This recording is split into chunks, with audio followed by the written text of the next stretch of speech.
January 1970, Biafra, the most dangerous airport in the world.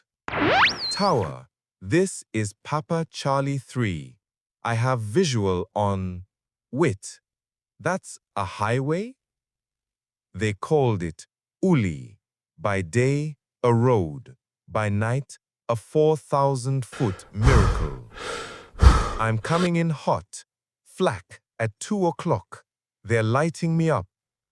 No lights, no radar, spiraling through darkness at 300 knots while they shoot at you.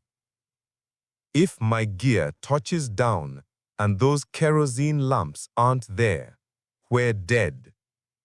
120 feet wide, bomb craters filled by hand every single night. Control, I've got 47 refugees on board, kids mostly. We're overweight by... Get them out, father. MiGs scrambled from Lagos. For 3 years, they flew the gauntlet. Pilots from 11 countries, businessmen, priests, mercenaries. Over 200 never made it out. But 60,000 tons of food reached a starving nation. This is Uli, the airstrip that refused to die.